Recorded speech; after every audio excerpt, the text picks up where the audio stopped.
Put it down." Every head in the dining room of Caswell Manor turned. Not toward the Duke. Though he sat at the head of the table, the Madeira already raised to his lips, his fingers curled around crystal that had been in his family for 3 generations. Not toward the Duchess. Though she sat at his right hand, still as carved marble, her dark eyes watching him with the patience of someone who has already decided how a story ends. Every head turned toward her. The girl from the kitchen. The nobody. The shadow that moved between the serving tables and the walls. She stood at the threshold of the grand dining room, a room she was never permitted to enter except to pour and disappear, and she was neither pouring nor disappearing. She was standing, breathing hard, her dark eyes blazing with something that had no name in the English aristocratic vocabulary, because English aristocrats had never needed a word for a slave girl who refuses to watch a murder. "Put it down, my lord. Do not drink that." The Duke, Lord Edmund Caswell, 38th of his line, second in the county to no man save the king himself, lowered the glass 1 inch. Just 1 inch. The way a man lowers something when he is not yet certain whether he is being saved or merely interrupted. The Duchess did not turn toward the girl. She turned toward her husband. And in that single, telling decision, in the fact that she looked at him rather than at the screaming servant, Nara knew, with the certainty of a woman who had survived by reading rooms correctly, that Lady Arabella Caswell had just made the last mistake of her reign. "Edmund." The Duchess's voice was silk over iron. "The girl is hysterical. Ring for Mrs. Hartwell." "The wine," Nara said, stepping forward, past every invisible line she had ever been taught to honor. "My lord, the wine has been touched. I saw it. I saw who touched it. I saw when. And if you drink what is in that glass, you will not see morning." The dining room. The dining room, 14 guests, 7 footmen, 2 dozen candles burning in the chandelier above, held its breath. Lord Edmund Caswell set the glass down on the white tablecloth. He looked at the girl he had never truly looked at before, and then he looked at his wife. The Duchess of Caswell smiled. It was the most terrifying thing Nara had ever seen, because it was not a smile of innocence. It was the smile of a woman shifting, mid-game, from one strategy to another, from poison to theater, from murder to character assassination, as though the method had never mattered, only the outcome. "This creature," the Duchess said, with a serenity that made the room colder by several degrees, "has clearly lost her mind. I suggest, husband, that we do not allow the evening to be further disrupted by the ravings of a kitchen girl. Send her back below. Deal with her in the morning." "Deal with her," Edmund repeated slowly. Not a question, not an agreement. Something else entirely. Nara did not move. Because here was the truth that the Duchess had not fully calculated. A woman with nothing left to lose is not afraid of the morning. "My lord," Nara said, and her voice, to her own surprise, did not shake. "I have watched your wine be handled for 4 months. I know every hand that touches it between cellar and table. 3 weeks ago I noticed a pattern. 2 weeks ago I understood what the pattern meant. Last Tuesday I removed a glass meant for you and preserved what remained in it. That glass is in the kitchen larder, wrapped in linen, sealed with wax. I did not know what to do with what I knew.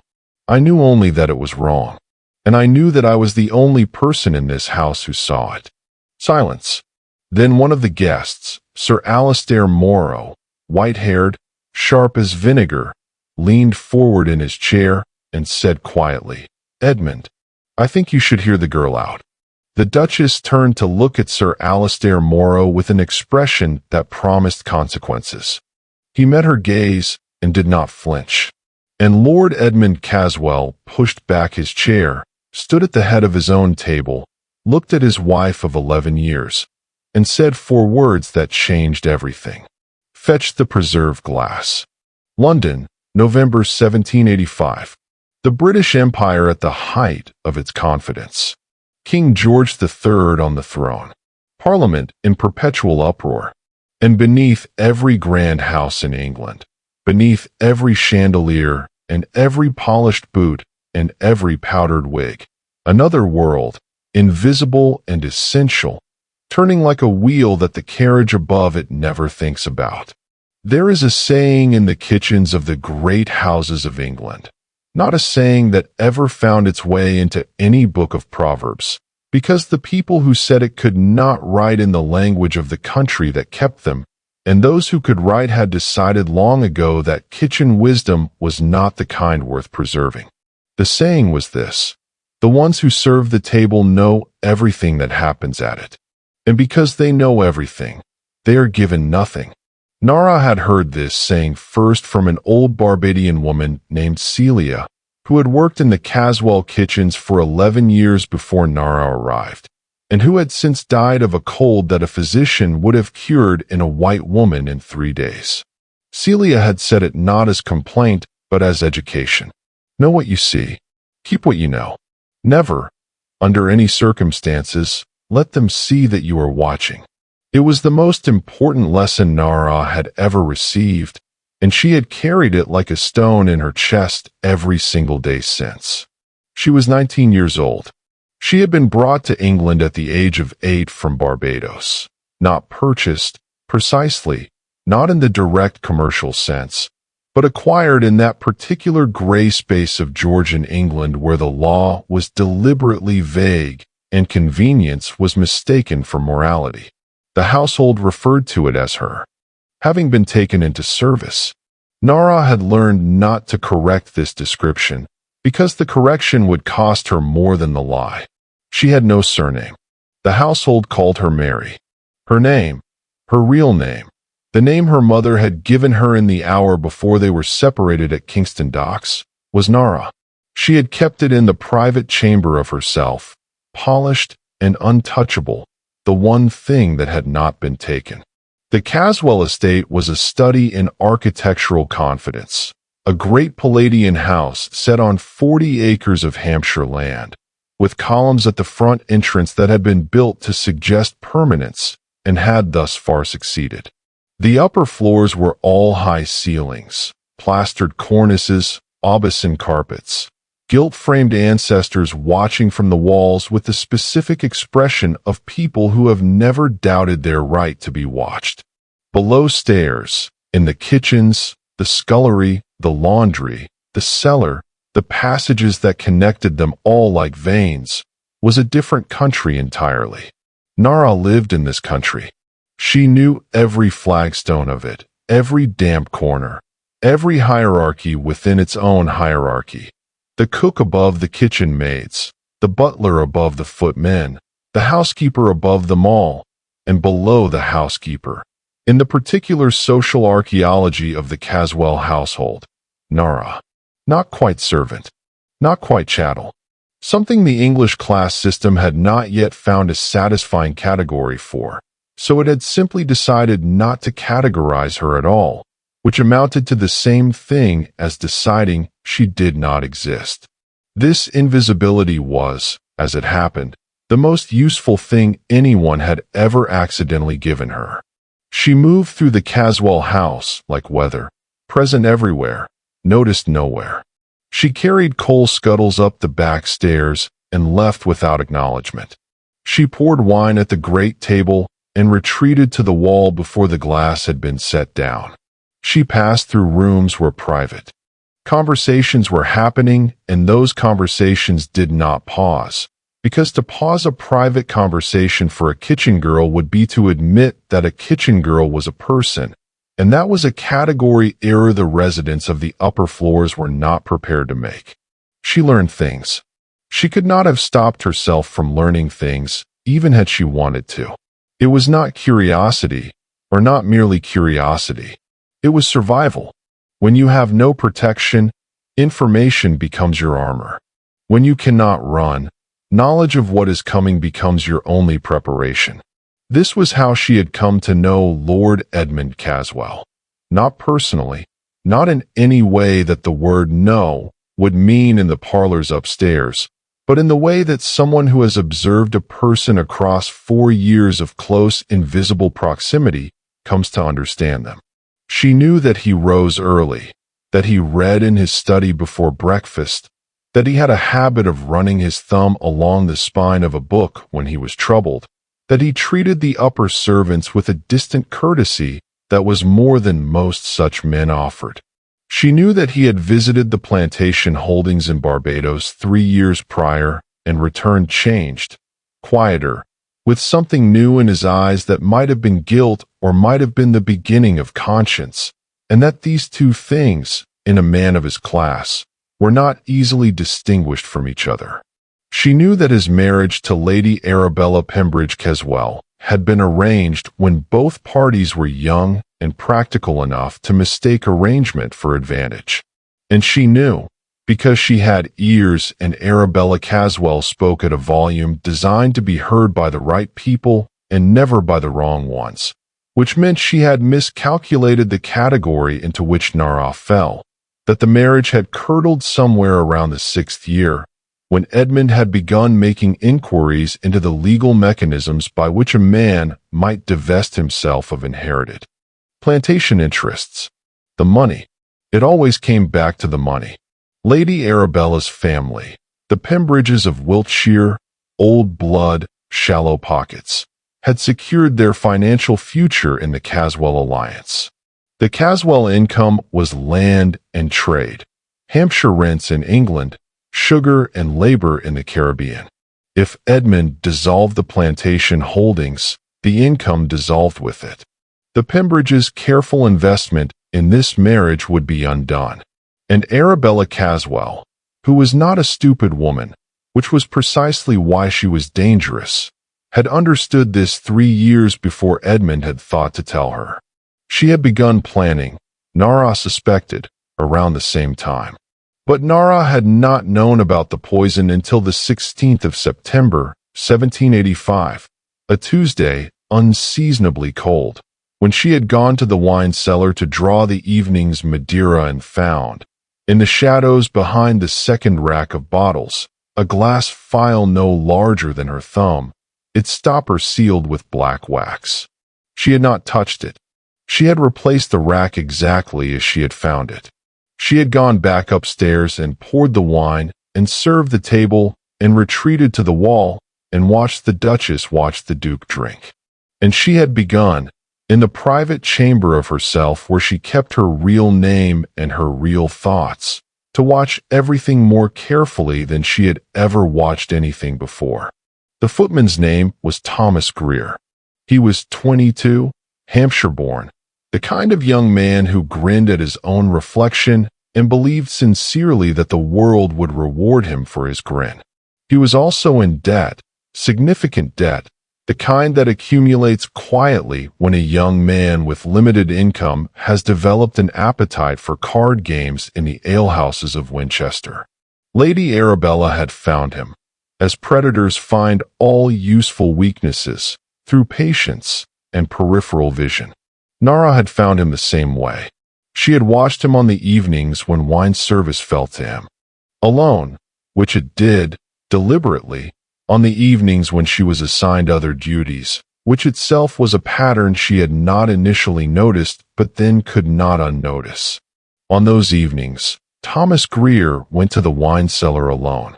He remained there slightly longer than was necessary to draw a bottle, and when he emerged, the bottle he carried had a barely perceptible slick on its neck, the ghost of fingers that had done something more than simply lift it. He was the instrument. The Duchess was the hand. The instrument did not know what it was delivering. Nara was almost certain of this. Almost, not entirely, because certainty is a luxury and she could not afford luxury. Thomas Greer was greedy and frightened and willing to be used, but she did not believe he was willing to be a killer. Whether he knew or not, the Duke would be equally dead. The physician, she had not gotten close to him, not directly. She knew only that a man named Dr. Phineas Croft had visited the estate twice in the past 2 months, calling on the Duchess under the guise of a consultation for her migraine headaches.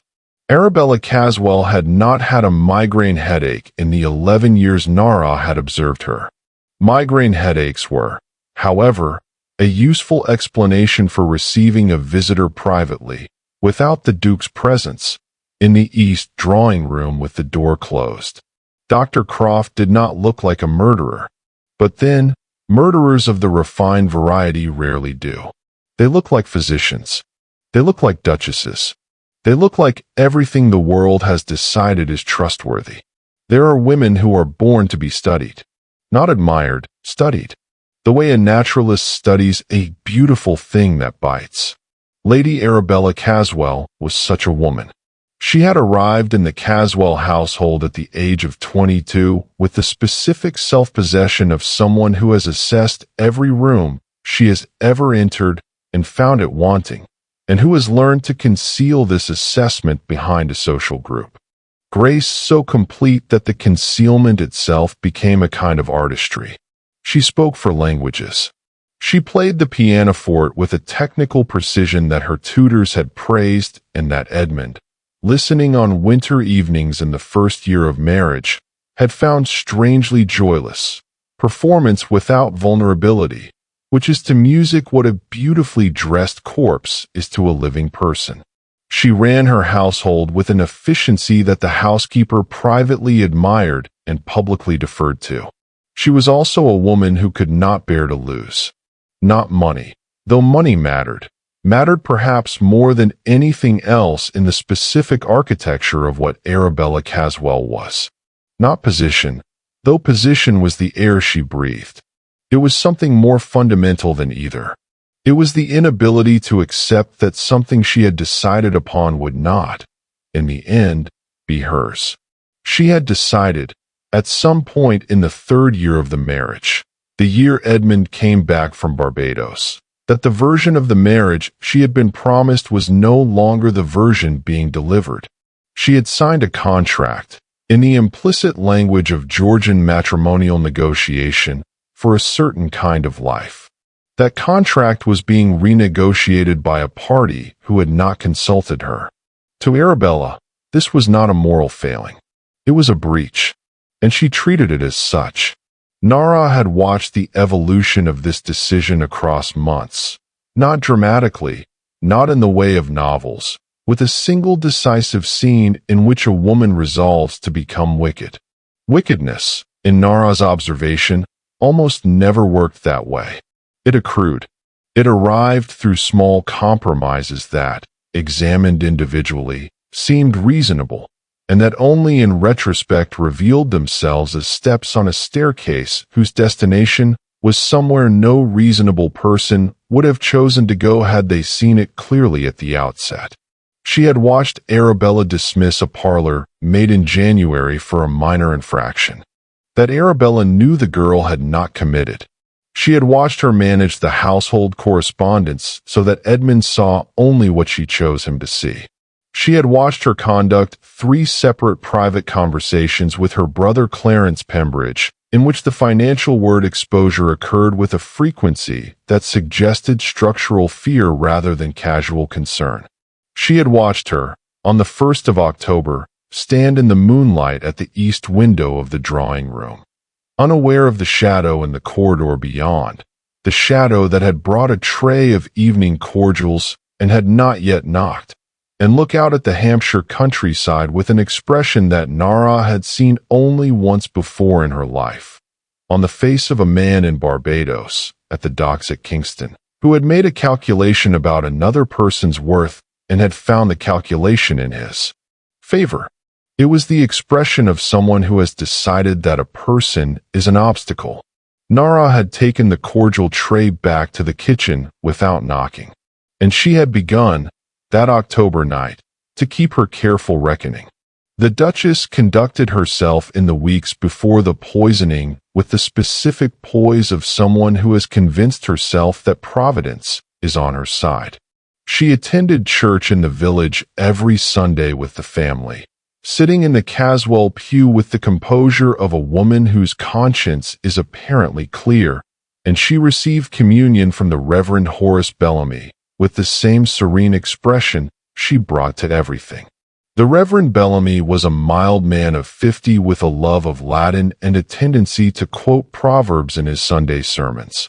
The way of the wicked is like deep darkness. They do not know over what they stumble. He delivered this apparently without irony, apparently unaware that he was addressing, among his congregation, a woman actively planning to murder his patron. The ironies of English country parish life were extraordinary. There is no instruction given to those who witness injustice in silence about what to do when silence becomes complicity. There is no manual.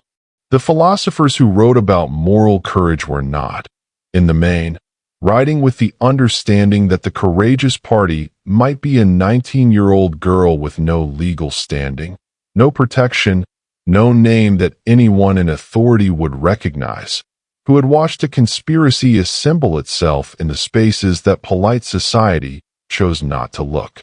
Nara sat in the kitchen larder at 5 o'clock in the afternoon, with the sealed glass in her hands. She had drawn it from the wine the week before, in a moment of impulsive preservation that she had not fully understood at the time, and she thought. She was not a woman given to panic. Panic was another luxury. She thought the way she had taught herself to think, in sequences, in causes and consequences, in the specific geometry of who holds power and who does not, and where the edges of that geometry might be found. Her options arranged themselves cleanly. She could go to Mrs. Hartwell, the housekeeper.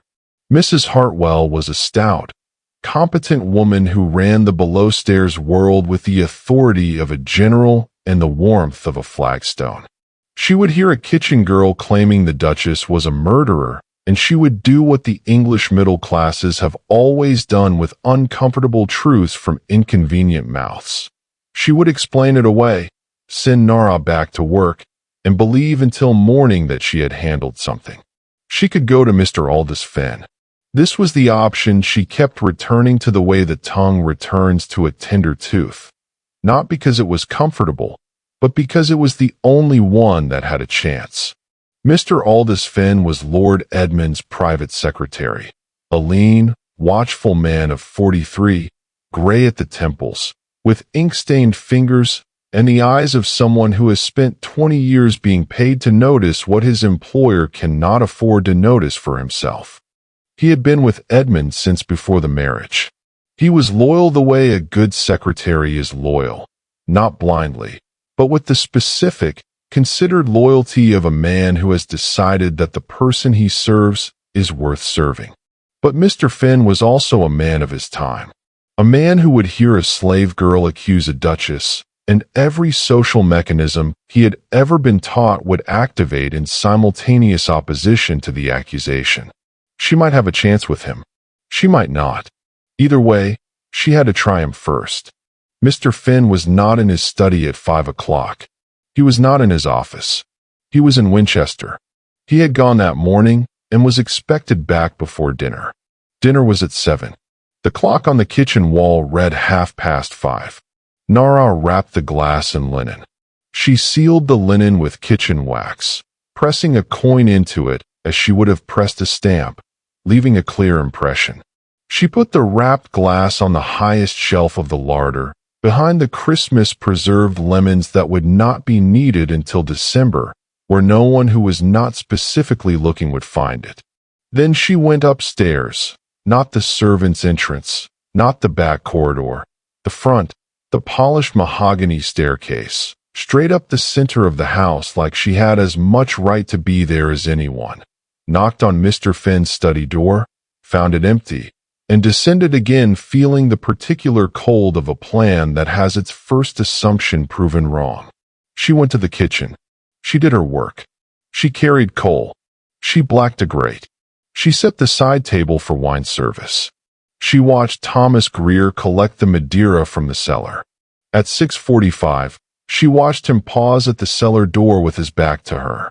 She watched his right hand move with the specific, concentrated economy of a person doing something that must not look like anything. She watched him carry the bottle upstairs. At 10 minutes past 7, she heard the dining room fill with voices. At 7:20, Mr. Finn's footsteps sounded in the corridor. She knew his footsteps from years of proximity, and she ran. She caught him at the foot of the back staircase. He was still in his traveling coat, his hat in his hand, his face carrying the particular expression of a man who has just made a long journey and wants nothing more than to wash his hands and sit quietly for a moment. "Mr. Finn," she said. He looked at her. A bead of recognition. The kitchen girl, the one they called Mary. "Yes," he said, with the distracted courtesy of a man already moving. "I need to speak to you about the Duke. About what is going to happen at dinner tonight. About the wine." Something in her voice, some calibration of urgency that was too specific, too controlled, too certain to be dismissed as hysteria, made him stop. He looked at her properly, perhaps for the first time. "The wine," he repeated. "For months," she said. "I have been watching it for 4 months. Tonight is the night they plan to use it fully. I have a preserved sample in the larder. I know who touched the bottle tonight, and when and how. And I know who instructed them." Mr. Finn's expression moved through 4 distinct stages in the space of 3 seconds. Disbelief, irritation, something more careful, and then, the thing she had gambled on. The particular frown of a man whose intelligence has been engaged against his wishes. "That is a very significant accusation," he said quietly. "Yes," she said. "I know. You are accusing." "Yes," she said. "I know who I am accusing. I know what it means for someone like me to accuse someone like her. I am asking you to give me 4 minutes of your time before you dismiss me, because I can give you specifics that a person who had invented this story would not know." He stared at her. Then he said, "For minutes." She gave him 6. She gave him dates, observations, the pattern of Thomas Greer's cellar visits, the name of Dr. Croft, the location of the preserved glass, the specific physical description of what she had seen, the slick on the bottle's neck, the angle of Greer's body, the timing.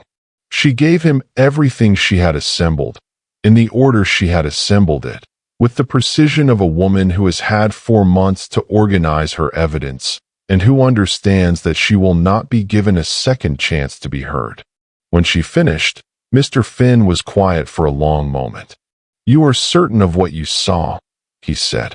"I am certain of what I saw," she said. "What I have interpreted from what I saw, that I cannot give you certainty on. But the pattern is there, and tonight is the last piece of the pattern." "I will investigate," he said. "Immediately. Do nothing. Do not go into that dining room. Do not approach the Duke. Let me." "Mr. Finn," she said. "Dinner began 20 minutes ago. By the time you have investigated." "I will be quick," he said, and he was already moving. She watched him go. Then she stood in the corridor for the space of 3 breaths. A man who moves quickly to investigate is not the same as a man who moves quickly enough. She had known this before she had come to find him. She had known it when she wrapped the glass. She had known it when she took the decision that had been sitting in her chest like a coal all day, waiting to be lit. She went upstairs. Not the servant's way. Straight up. The grand dining room of Caswell Manor was 40 feet long and lit by 3 chandeliers. On nights of formal dinner, the candles in those chandeliers numbered 144. She had counted them once, in the hour before a dinner, because counting things had always been how she imposed order on a world that offered her very little. The guests were in their places. The conversation was at that specific pitch of the mid-dinner hour, past the awkwardness of seating, not yet at the looseness of the second bottle. Nara stood outside the door. She was, by the laws of this room, not permitted to enter except to serve. She was, by every law of her existence, not permitted to interrupt. She was, by the calculus of what this world thought she was, not capable of what she was about to do. What is the thing worth doing that no one in a position to do it will do? She pushed open the door. 14 heads turned. She did not see them. She saw only one thing. Lord Edmund Caswell, at the head of the table, his hand rising with his crystal glass, the Madeira catching the candlelight with the beautiful, innocent amber of something that was not innocent at all. Put it down. Her own voice shocked her. She had not calculated the volume. It came from somewhere below calculation, from the animal part of a person who has decided that something wrong is not going to happen while they are standing. Put it down, my lord. Do not drink that. The room went silent with the specific shock of an England that has never in its assembled memory heard a kitchen girl shout at a duke. And then she was speaking. The 4 months of observation, the pattern, the glass in the larder, and the Duchess was speaking, silk over iron, hysterical, ring for Mrs. Hartwell. And the Duke was looking at her with the expression of a man who has never really looked before and is now unable to stop.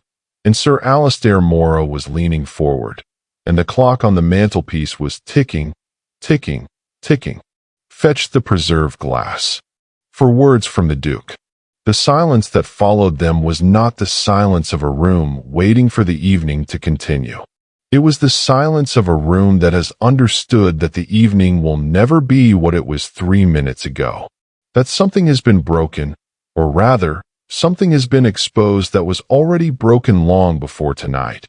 And now everyone in this room will have to decide what they knew and when they knew it, and what it means that they are here, at this table, eating this food, drinking this wine, in this house with this marriage at its center like a rotten beam behind a painted wall. Thomas Greer stood against the east wall, where footmen stood. He was the color of old plaster. Nara looked at him. He looked at the floor. There it is, she thought. There is your confession. Edmund, the Duchess said. Her composure was extraordinary. It was the most extraordinary thing Nara had ever observed. A woman maintaining the architecture of her innocence in the full knowledge that the architecture was being demolished around her in real time. I will not sit at my own table and be subjected to this indignity. I demand. You will sit, the Duke said very quietly. And Lady Arabella Caswell sat. Because there are voices that carry authority that has nothing to do with volume. Edmund Caswell, when he chose to use it, had such a voice. It was the voice of a man who had spent 3 years growing a conscience and who had just found out exactly what that conscience was going to cost him. Mr. Finn appeared at the dining room door, breathing hard, his traveling coat still on. He looked at the scene. He looked at Nara. Something passed across his face, something complicated, which she would not have time to interpret until much later. He held up his hand. In it, a small glass vial, stopped with black wax. I found this, he said, in the wine cellar, behind the second rack. I also found, he paused, looked at Thomas Greer, looked back at the Duke. I also found correspondence in Greer's room. A letter, and signed, with instructions. The dining room understood what it was witnessing before anyone said it aloud. Thomas Greer made a sound. Not a word. Not quite. And then he was weeping. The specific horrified weeping of a man who has done something he cannot undo and has only now understood the full dimensions of it. I didn't know, he kept saying.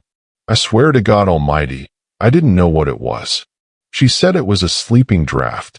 Silence, the Duchess said. Do not silence him, the Duke said simultaneously. And this time his voice was not quiet. It was the sound of something that has been patient for a very long time and has now decided to be patient no longer. Sir Alistair Morrow rose from his chair. He was the most senior guest, a king's counsel, as it happened, which was either providence or plot, and in this room tonight it did not greatly matter which. Edmund, he said, I think the ladies and the other guests should perhaps retire to the drawing room. Yes, Edmund said. Take everyone but Morrow and Finn and, He stopped. He looked at Nara. And her, he said. She stays. Act 4. What fire lives in women? The guests departed in a confusion of rustling silk and whispered alarm that would fuel London drawing room conversation for the better part of a season. Lady Morrow paused at the door and looked back once at the Duchess of Caswell with an expression that was not sympathy. And then the doors closed. 5 people remained in the great dining room. The Duke, the Duchess, Sir Alistair Morrow, Mr. Aldous Finn, and Nara. 5 people and 144 candles, and the ghost of a plan that had not quite succeeded.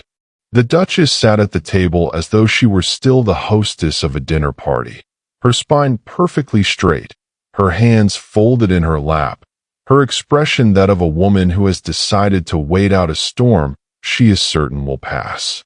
She was beautiful in the way that certain dangerous things are beautiful, a principle that Victorian natural philosophers were only beginning to articulate, but that Nara had understood from the age of 8. Arabella, the Duke said. He was standing at the head of the table. He had not sat down since he had risen. I am going to ask you a question. I am going to ask you only once. And I am going to need you to understand that the quality of your answer determines what happens next, not for me, but for you. The Duchess looked at him with those dark, particular eyes. You would take the word of a slave girl over your wife, she said. Not a question, a statement, delivered to make the absurdity of the situation apparent to everyone in the room. I would take the word of an eyewitness and a piece of physical evidence and a letter over the word of anyone, Edmund said, including my wife, including myself. The girl is lying, Arabella said. She has constructed an elaborate falsehood. To save my life, Edmund said. That seems a sufficient purpose. She has no life to speak of, Arabella said. She is property. She has a name, Edmund said. A silence that was different from all the silences before it. What? Arabella said. A name. A real one. Not the name this household has been using. He looked at Nara. What is your name? Your actual name. Nara looked at him. At this man who had never truly seen her and was now refusing to look away. She thought of Celia, who had taught her the kitchen proverb and had died of a cold. She thought of her mother on the Kingston docks. She thought of the private chamber in herself where she had kept this name for 11 years like a lamp kept burning in a storm. Nara, she said. Edmund Caswell repeated it. Correctly. Both syllables, the weight distributed properly, the way her mother had said it. Nara, Arabella said, with a contempt so refined it had been trained rather than felt. Edmund, listen to yourself. You are standing in your dining room, in front of a king's council, allowing a kitchen girl to make you sentimental while your marriage, your household, and your reputation are being destroyed, Edmund said. By whom, Arabella? By the girl who stopped the poison? Or by the woman who put it there? The word poison hung in the room. Arabella's composure held. Barely, the way a dam holds when the water behind it is already beginning to look for other routes. You have no proof of my involvement, she said. We have Greer, Finn said quietly. A footman. A frightened footman who will say anything to save himself. We have Dr. Croft, Finn continued. Or rather, we will have him, by morning, if I send the right letters tonight. Something moved behind Arabella's eyes. Just a flicker, quickly suppressed. Dr. Croft, said Sir Alistair Morrow, with the tone of a man who has conducted questioning for 30 years and knows what it sounds like when a witness has just flinched, holds a certificate of study from the Edinburgh Medical School, where he was examined in the properties of several alkaloid compounds, including one which, when administered in small, graduated doses over a period of weeks, produces symptoms indistinguishable from a wasting illness. He was stripped of his university fellowship 12 years ago following the unexplained death of a patient whose estate, proved considerably beneficial to the attending physician's finances. Arabella Caswell looked at Sir Alistair Morrow. For the first time all evening, she had nothing to say. "The letter," Morrow continued. "The one found in Greer's room. The handwriting will be examined by morning. I have seen enough documents in my career to offer a preliminary opinion tonight, if you wish it. The particular formation of the capital A, quite distinctive." Arabella stood. It was not a graceful rising. It was the rising of a woman who has calculated that the position she is in no longer serves her and must be abandoned for another. "I will not remain in this room to be accused by." "Sit down, Arabella." Edmund's voice, quieter than the first time, which meant it was more dangerous. She sat, because even Arabella Caswell, Duchess, daughter of the Pembridges of Wiltshire, architect of a scheme that had very nearly succeeded. Even she knew the sound of a man who has made a decision he will not unmake. "I want to know," Edmund said, "not for the room, not for Morrow, not for Fenn. For me. I want to know if the woman I have shared my house and my name and my life with for 11 years looked at me, who has given you everything I was required to give and some things I was not, and decided that my death was a convenient solution." The silence. "The plantation holdings," Arabella said at last. Her voice, finally, had something human in it. Not guilt, but the close cousin of it, which is the acknowledgement that calculation has failed. "Your little moral awakening. Your plans to divest. You have no idea what that money means. What it secures. What it has always secured." "I know what it costs," Edmund said. "The cost is the reason I intend to end it." "Then you are a fool," she said, with genuine feeling for the first time. "A sentimental, idealistic fool who has no idea how the world actually works." "Perhaps," Edmund said, "but I am a living fool, which is more than you planned for." 3 days later. The Caswell estate. December 1785. What happens when the storm passes is rarely as dramatic as the storm itself. The lightning strikes, the thunder sounds, and then the morning comes, gray and specific and full of practical questions. The Duchess of Caswell did not face a public trial.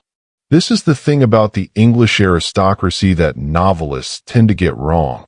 Their scandals are not public. They are private, precise, and managed with the same thoroughness that they apply to everything else that threatens the order of their world. Public trials are for people who have no connections. What happens to a duchess who has attempted to poison a duke is something altogether different.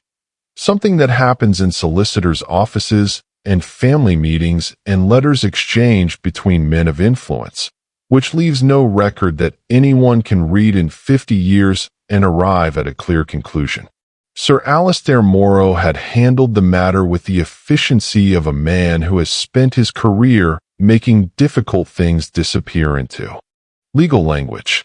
Dr. Phineas Croft had been persuaded, through a combination of evidence and the particular pressure that can be brought to bear upon a man with an already stained record, to sign a statement. Thomas Greer had been dismissed without reference, which was, in the accounting of Georgian England, a punishment almost as severe as imprisonment for a young man with no family and no savings. He had wept in the kitchen that morning until Mrs. Hartwell had lost patience and escorted him to the gate. Arabella Caswell had been presented, in a private meeting, with a set of terms.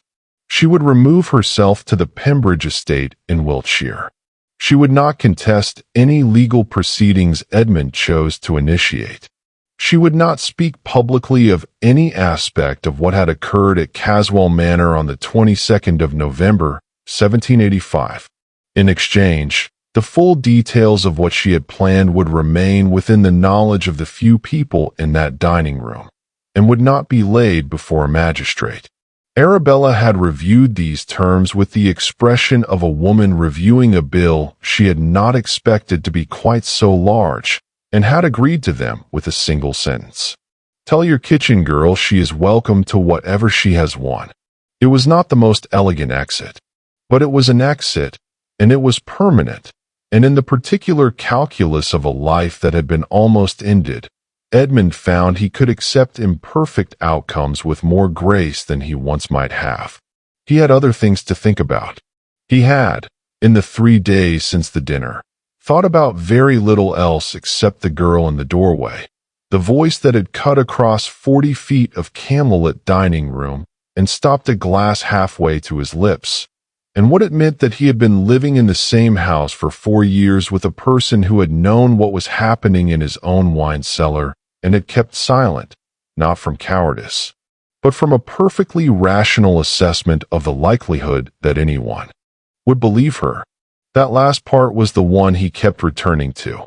She had watched and assembled and waited, not because she was passive, but because she had no instrument available to her except waiting. And when waiting had run out of time, she had done the only thing left. She had walked through a door she was not permitted to use, and she had shouted with a voice that was not supposed to exist. What is courage, really?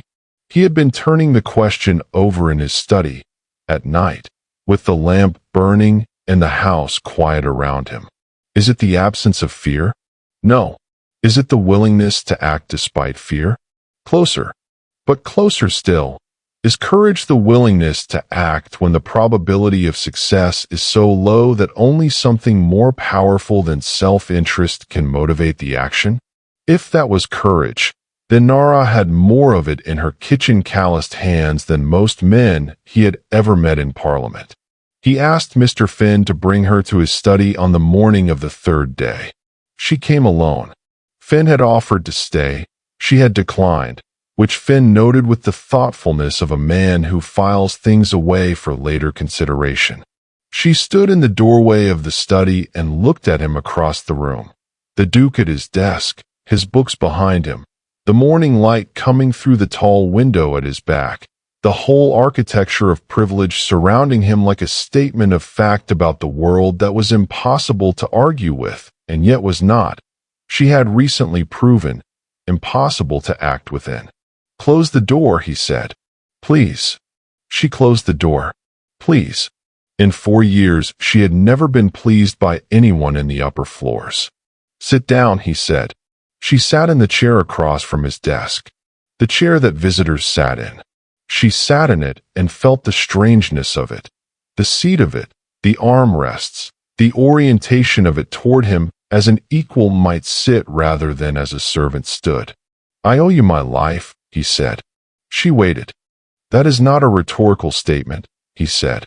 I am not offering it as a pleasantry. I owe you my life in the literal sense, a debt that is owed, that has been incurred, that must be repaid in some form. You don't owe me anything, she said. What I did because it was wrong to let it happen, not for payment. He looked at her for a moment. I know, he said. That is what I want to discuss. He opened the drawer of his desk. He removed a document, several pages, folded together, with a seal at the bottom that she recognized from the documents that arrived from solicitors.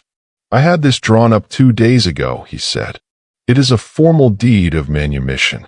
It grants you legal freedom, not the grayness that has been your status in this household, not the convenience of a system that did not want to name what it was doing, but actual, legal, documented freedom. Your person, your labor, your choices, entirely your own. He pushed it across the desk. She looked at it. She did not reach for it immediately.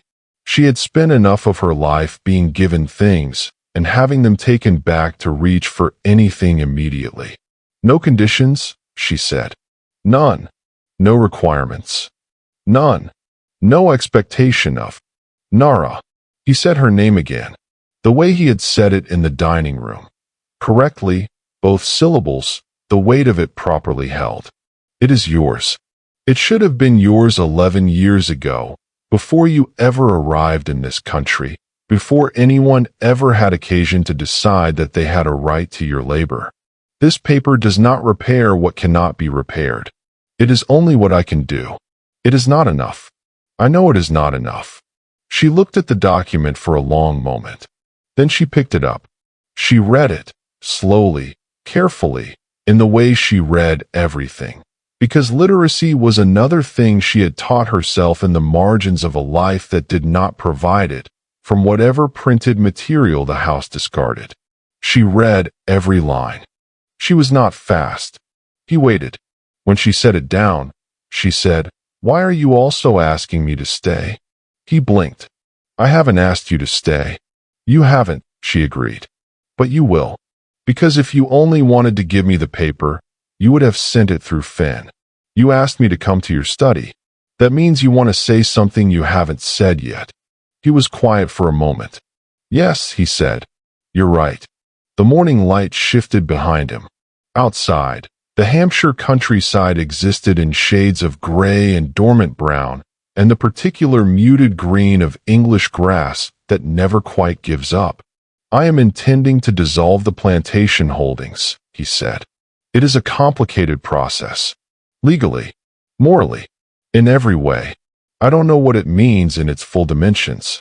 I know what I believe it means, and I know that believing it and enacting it are separated by a distance I can't fully see across." He stopped. "I am aware of how this sounds. I am aware that asking the person whose situation has been partially caused by the very holdings I'm trying to dissolve to help me dismantle them has a quality that borders on the obscene." "It borders on it," she said. "It doesn't quite arrive." He looked at her. "No.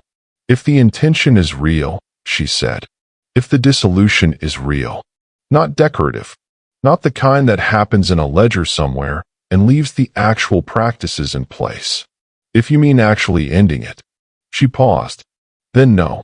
It doesn't quite arrive at obscene. It arrives at complicated, which is a different thing." "Everything about this is complicated," he said. "Yes," she said. The fire in the grate crackled. The morning light moved. The house was very quiet. "I don't want you to stay as a servant," he said. He stopped. "The honest thing is that I don't have a category for what I want. The world has not provided me with a category for what I want." She looked at him. This man who had never truly seen her and was now seeing her so hard it was almost uncomfortable. The way very bright light is almost uncomfortable, not because it hurts, but because it reveals everything, including what you hadn't meant to show. "The world rarely provides categories for the things worth wanting," she said. It was the most she had said to him at once in 4 years. It landed between them in the morning light and remained there. "Will you stay?" he said. "Not as anything I can name properly. Just, will you stay, and let me try to be better at seeing what has always been in front of me." She looked at the deed of manumission on the desk. She looked at him. Outside, the Hampshire countryside breathed its gray December breath. "You would need to learn to say my name correctly every time," she said. "Not just when the occasion demands it." "I know your name," he said. "Then," she said, "we can begin from there." London, January 1786. Parliament. The city in its winter character. The city had a way of reducing private dramas to their appropriate political dimensions. What had happened in the dining room at Caswell Manor in November was, in the social map of London January, a rumor, the specific kind of rumor that had enough detail to be believed and enough omission to be embroidered, and which therefore traveled between drawing rooms and gentlemen's clubs and parliamentary antechambers at a speed that would have impressed a dispatch writer. Lord Edmund Caswell had attended the first parliamentary session of the new year because to absent himself would be to confirm the rumor's worst elaborations. The business before Parliament, the continued and increasingly contentious debate over the regulation of the slave trade, was business he had decided he could no longer sit through in silence. The speech he gave on the 28th of January, 1786, from the floor of the House of Lords, was not elegant. It was rough in places, over-precise in others, the product of a man who had prepared it.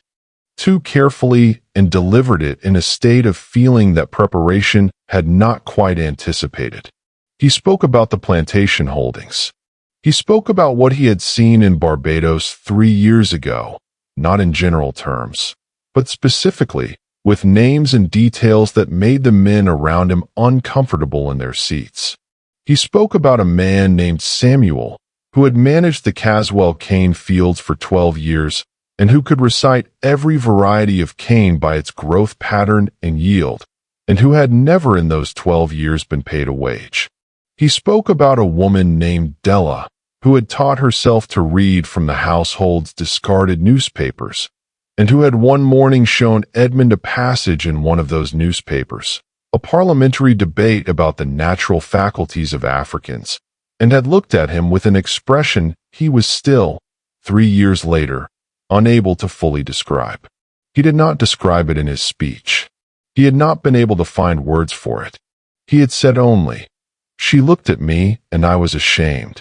And shame, my lords, when it is correctly directed, is not a weakness. It is an instruction. The chamber had been not silent, exactly, but there was a quality of attention in the room that was different from the quality usual to it, a listening that was less performative than it typically was. Lord Pemberton Hake's intervention came an hour later. He was Arabella's cousin, and he had apparently decided that the Caswell situation had political dimensions worth weaponizing. "My Lord Caswell," Pemberton Hake said, from across the chamber, with the smile of a man deploying something he has been holding since before he sat down. "I wonder if the noble lord's recent enthusiasm for the condition of his household staff might be attributed less to philosophical conversion and more to the particular influence that certain members of his household have recently acquired over the running of his estate." The chamber went still, because the accusation was not dressed as an accusation. It was dressed as concern, and dressed as concern, it carried a question that everyone in the room understood and that no one would state directly. Edmund looked at Pemberton Hake for a long moment. Then he said, at a volume that carried to every corner of the chamber, "My Lord Pemberton Hake attributes to influence what is more simply explained by evidence. I have found, in recent months, that evidence is a more reliable guide to conduct than I previously appreciated. I recommend it." The laughter was sufficient, and it included several men who were known allies of the Pemberton Hake position, men who had laughed despite themselves because the line was good. It was the most satisfying political moment of Edmund's career. Pemberton Hake did not pursue the line, but the question was in the room now.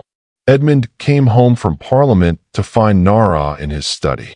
She was at the window, reading one of the abolitionist pamphlets that had been circulating through the literary societies of London, written by men with more passion than polish and more accuracy than either.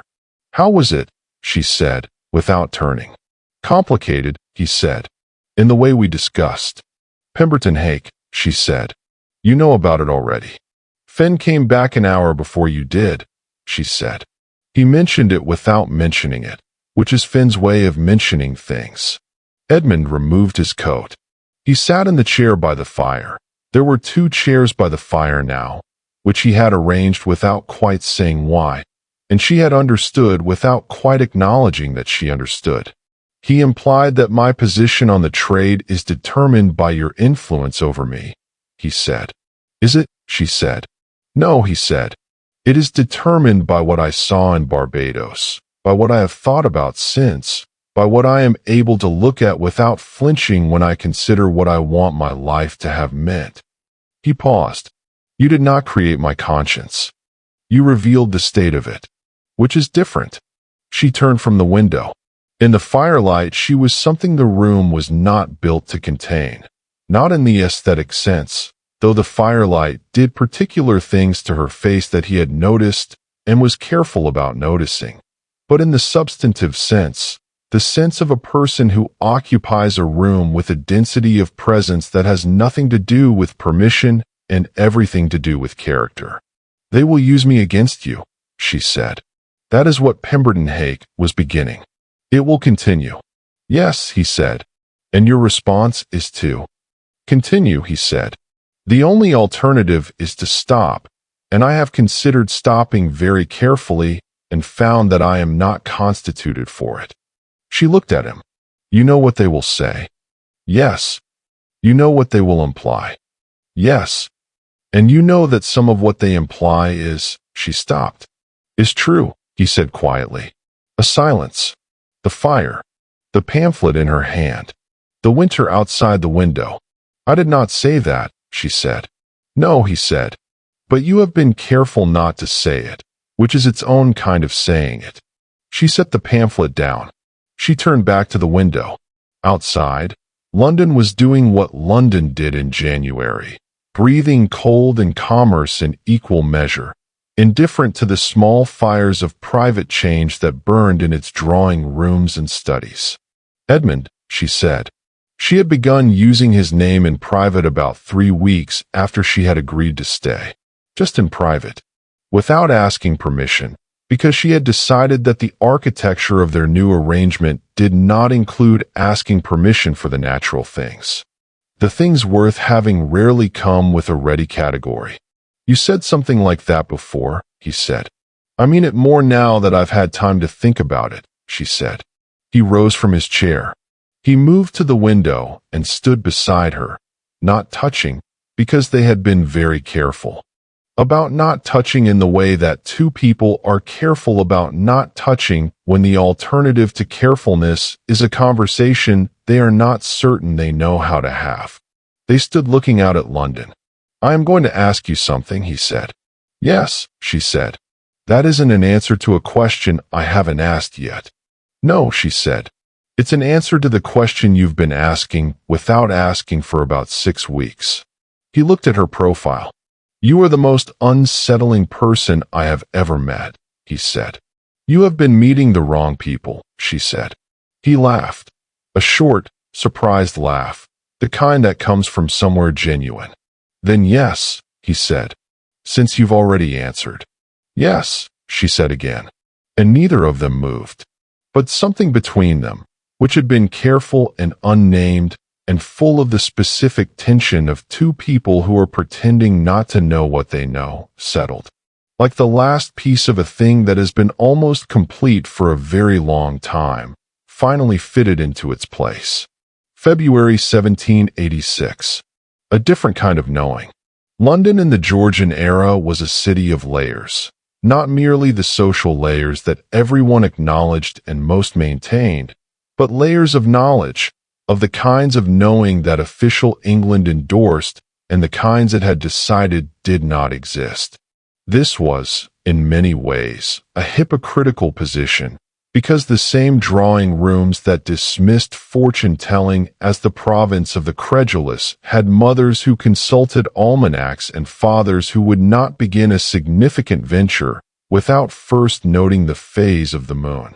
The England of 1785 was officially a Christian country and unofficially a country with a very complicated relationship with the things that Christianity had declared officially over. The village cunning woman, the herbalist, the dream reader, the interpreter of signs in nature, had retreated from the center of village life to its margins, but the margins of English. Village life are not as far from the center as official England preferred to believe.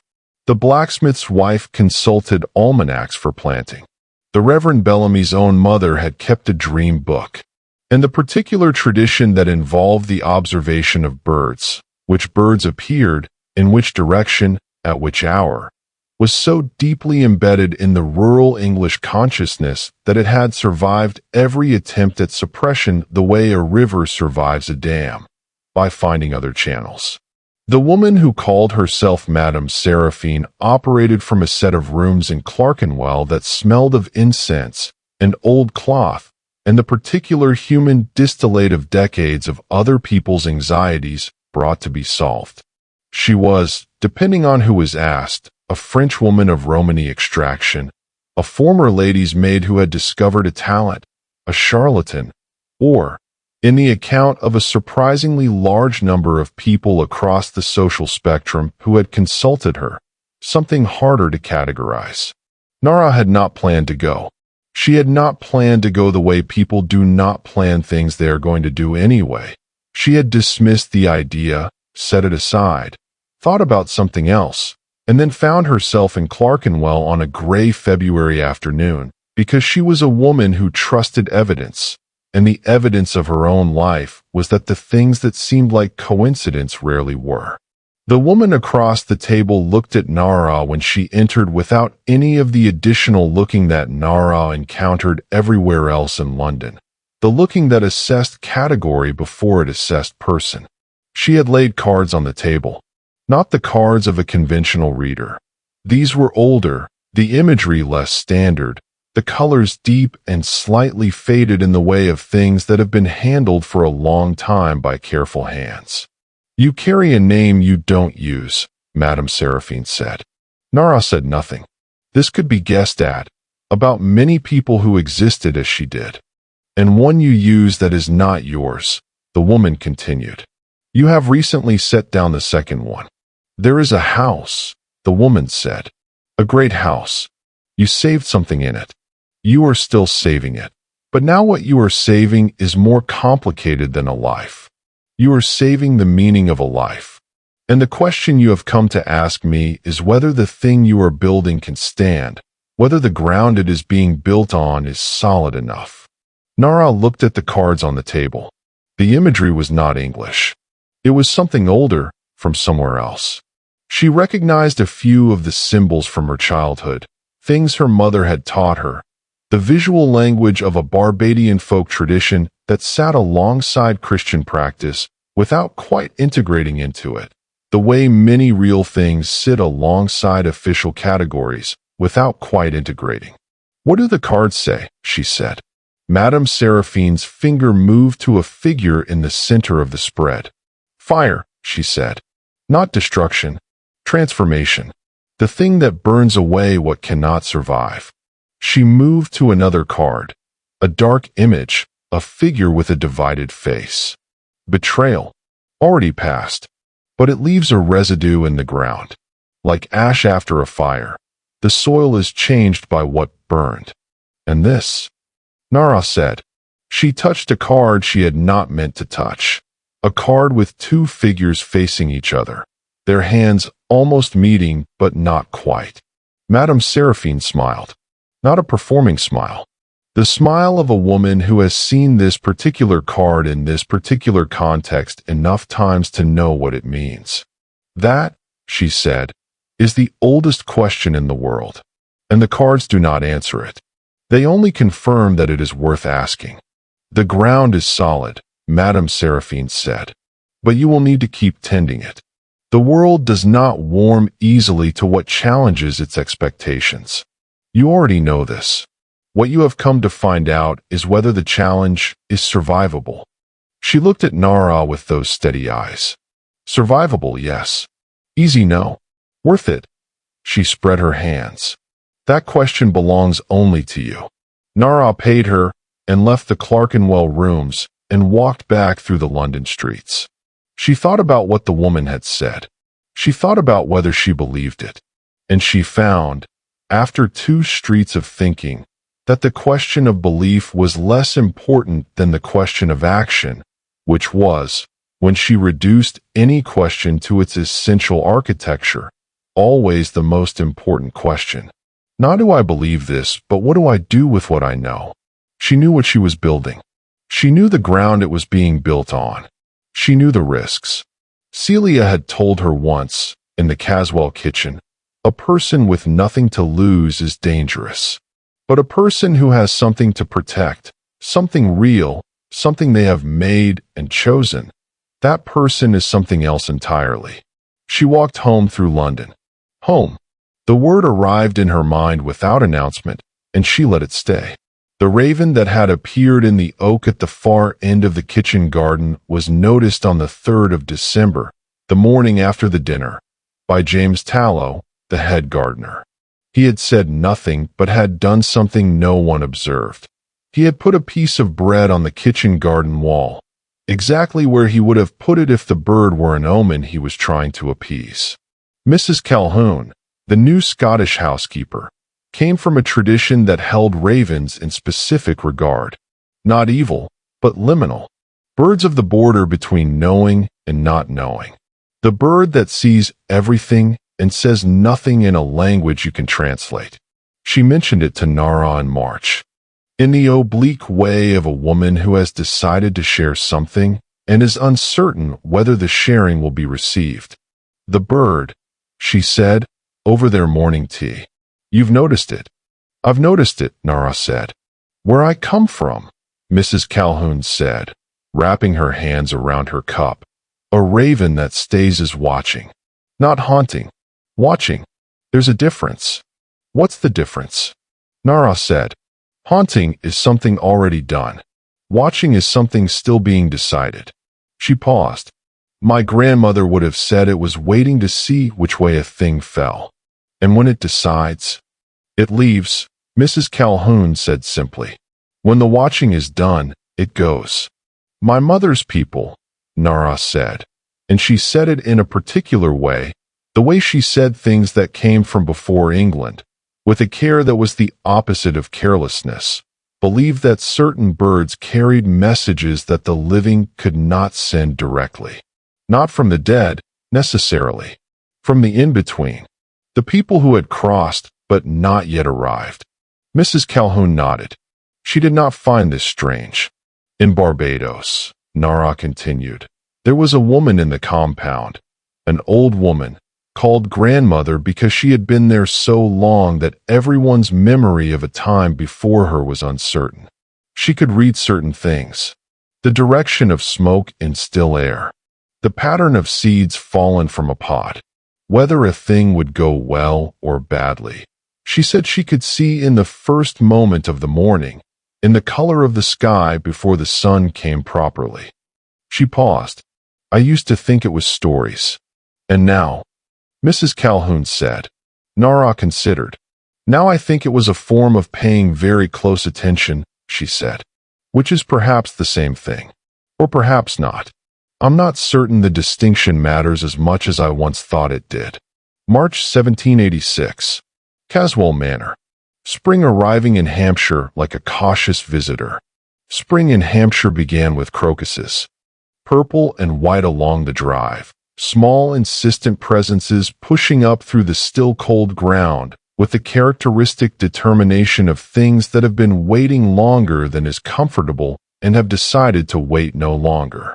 Nara was in the walled kitchen garden when she heard the horse. It was not a household horse. The hooves had the particular rhythm of a stranger's animal, slightly uncertain of the drive, taking the bends at the pace of something that did not know where it was going. She rose and looked toward the gate. The rider was a woman. Women of quality did not ride alone to country estates in March. Women of quality arrived in carriages with companions. That this woman was riding alone, in traveling clothes that had seen some distance, told Nara several things before she was close enough to identify the face. She identified the face and felt the particular cold of recognition. It was not Arabella. Arabella was in Wiltshire, which was the arrangement, which was permanent. This was Margaret Pembridge, Arabella's younger sister. Unmarried, 24, in possession of a reputation for being the sensible one in a family that had recently discovered the limitations of its cleverness. She tied her horse at the gate and walked directly toward Nara with the expression of someone who has decided that directness is the only remaining strategy. You are her, she said. You are the one who. My name is Nara, Nara said. Margaret Pembridge looked at her, really looked, in the way that some people do when they have heard a great deal about someone and are trying to reconcile what they imagined with what they see. My sister wrote to me, she said. From Wiltshire. She writes about you. A pause. She is not kind about you. I mention this not to wound you, but because I believe in being honest about the conditions of a conversation. I appreciate that, Nara said. She believes, Margaret stopped. What my sister believes about you and Lord Caswell, is uncharitable, and perhaps in some respects not entirely incorrect, which is the part that occupies her most. Why are you here? Nara said. Margaret Pembridge looked at the great house behind Nara with its columns and its windows and its complicated history. Because my sister nearly destroyed a man, she said. Because my family's choices I did not make, choices I was not consulted on, were part of what made her desperate enough to attempt what she attempted. And because I have been sitting in Wiltshire for 3 months watching my sister burn, and understanding that she is burning not for loving the wrong thing, but for wanting the wrong things, for wanting money and position and security in a world that has offered women nothing else to want. She looked at Nara. She hated you before she had met you, she said.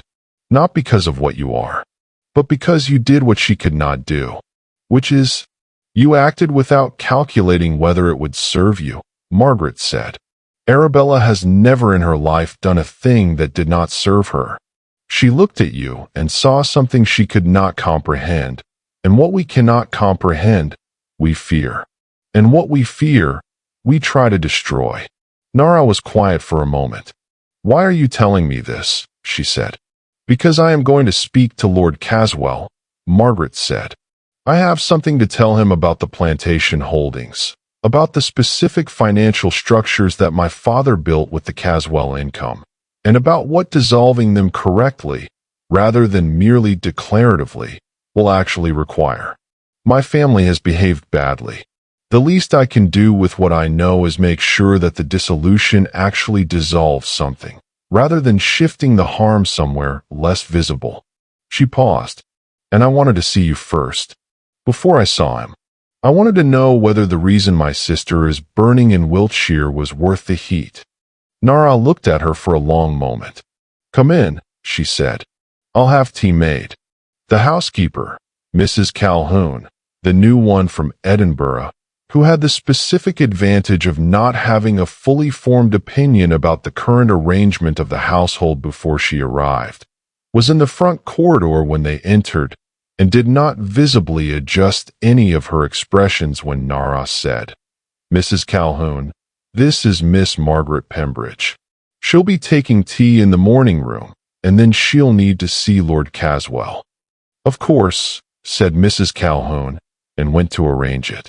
Nara watched her go. This, she thought, this is what it looks like when the arrangement is actually working. Not perfectly, not without friction, not without Pemberton Hake in Parliament, and neighbors who adjusted their visiting hours subtly, and the particular social cold shoulder of a county deciding what it thought about Lord Caswell's household. But this, a woman walking into a house and being received without category crisis, this was the thing. She thought of Celia. She thought of what Celia would have said about today, about all of it.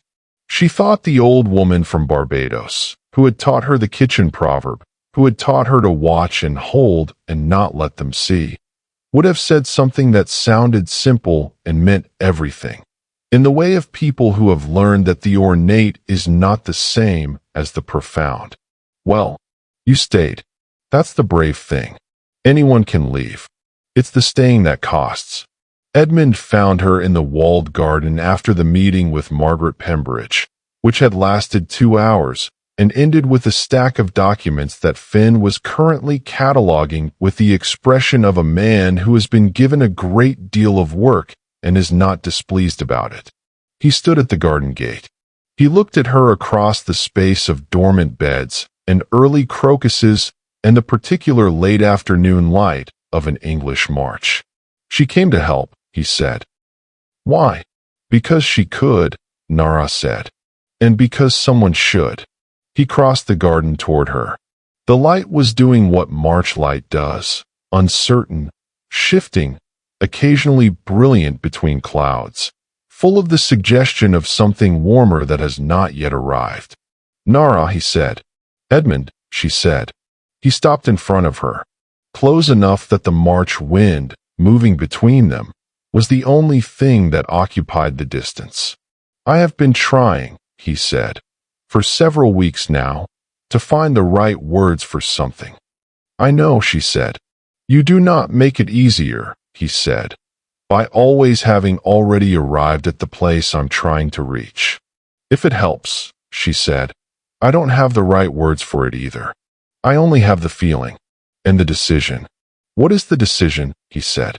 She looked at him, at this man who had never seen her and who now saw nothing else, who had said her name correctly in a room that had never heard it before, who had made a document that could not repair what was broken but was the honest size of what he could do. At this man who was not a saint and not a hero and not a perfect person, but who had heard something was wrong and had set down the glass. "The decision," she said, "is that the world does not provide a category for what we are. And I have decided to live in the category it does not have, rather than the one it offers instead." He reached out, slowly, the way a man reaches for something he is not certain he deserves and is trying to deserve by the carefulness of the reaching.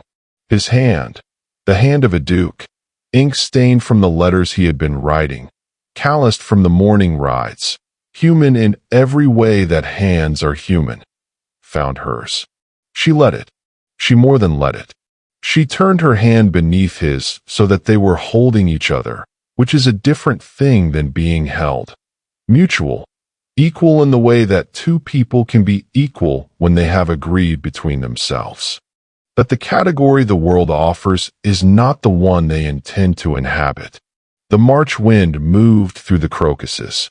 Above the estate, a raven, which had been in the oak at the far end of the kitchen garden for the better part of an hour, observing with the unsentimental attention of its species, opened its wings and left. They stood in the garden. The light shifted, and in the house behind them, in the morning room and the study and the kitchen and every corridor that connected them, the vast, complicated, imperfect engine of a household continued to turn, changed in the ways that change matters, unchanged in the ways that take longer than one season to address, but moving, always moving, towards something that had not yet been named because the language for it had not yet been written. Some things are larger than the words available for them. That is not their failing. That is their nature. The raven was gone. The sky above Hampshire was doing its March thing, clouds and intervals of blue, the restless weather of a season that has not fully decided what it wants to be. Nara looked at the sky. "Spring," she said. "Yes," Edmund said. His hand was warm. Finally, the history books of Georgian England do not contain Nara's name.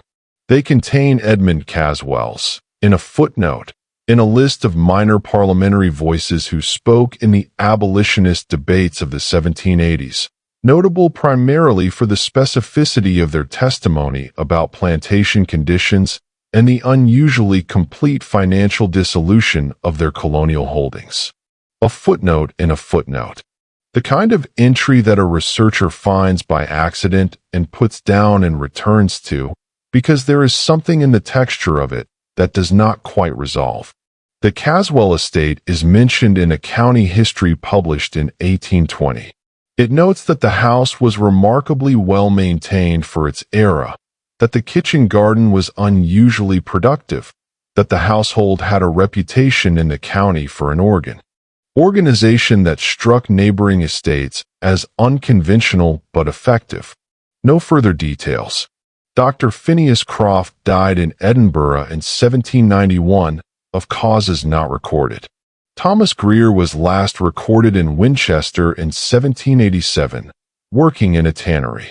Lady Arabella Caswell, the duchess who ceased to be a duchess, which is not quite the same as ceasing to be anything, lived in the Wiltshire house until 1804. No correspondence survives from these years.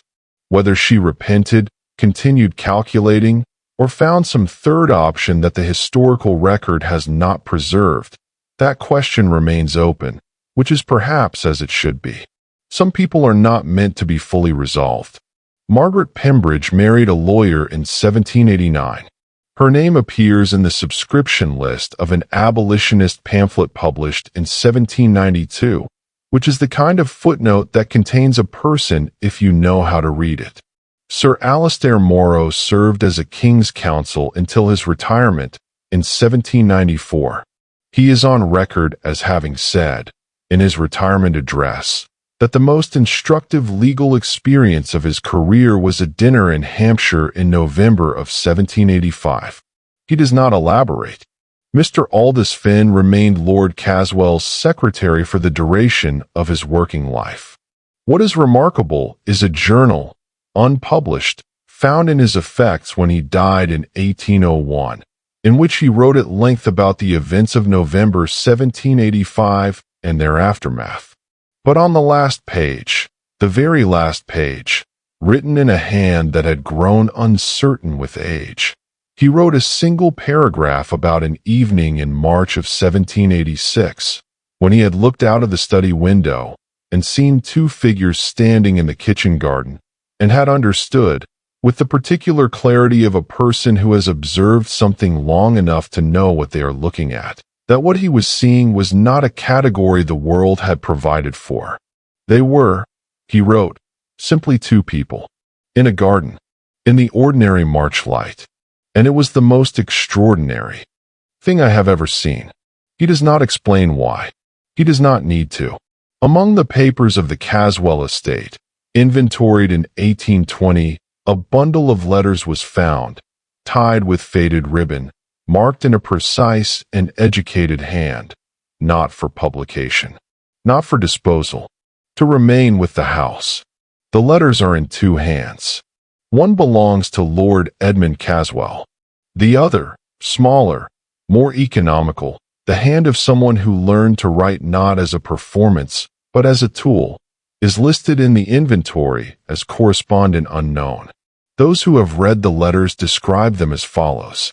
The first letter is dated December 1785. It is from Edmund. It is formal in the way of a man who has not yet found the language for what he is trying to say, and is using formality as a scaffold. It thanks the recipient for what they did. It ends with three sentences that are less formal than the rest, which suggests that the formality was a beginning rather than an intention. The second letter is from Nara. It is dated January 1786. It is not formal. It says what it means with the economy of someone who has spent too much of their life in conditions that did not permit honesty and has decided that the conditions have now changed and the honesty can begin. The letters continue for 7 years. They discuss Parliament, the progress of the dissolution, the kitchen garden, a disagreement about estate finances in 1788 that is resolved in the tone of two people who have learned how to fight fairly, which is the only thing harder to learn than how to love. And in a letter of 1791, in Nara's hand, in a sentence so simple it almost escapes notice, we are building something the world does not have a word for yet. I am content with this. I believe you are too. I believe we have agreed, without saying it, that the word will come eventually. We only have to keep building until it does. The last letter in the bundle is dated 1792. It is from Edmund. It is not long. It says, I knew your name before you told me. I have always known it. I only needed you to tell me it was mine to say. The inventory notes, at the bottom of the entry for this bundle, in handwriting that does not belong to the official cataloger, these are a marriage. There was no ceremony. They did not need one. Below this, in a different hand, identified as belonging to Aldous Finn, a single line. She stayed. That was the brave thing. Some loves are not recorded by the world that contains them. They are recorded only in the people who live them, in the accumulated changes that a life leaves in its surroundings, the garden better tended, the household differently run, the documents that say in their official language only a fraction of what they mean. Nara's name is not in the history books, but she is in them, in the way that foundations are in buildings, invisible from the outside, present in every line of the structure that stands above them, essential to every wall that has not fallen. And her name, her real name, both syllables, correctly weighted, was said every morning by a man who had learned that seeing someone fully is not a small thing. It is, in fact, everything. If this story moved you, if you saw something in Nara that you recognize, in Edmund's learning to see, in the particular fire of a woman who acted not because she was certain of success, but because she could not do otherwise, then leave a word below. Stories survive in the people who carry them forward, because some things are too important to remain invisible, and some names deserve to be spoken.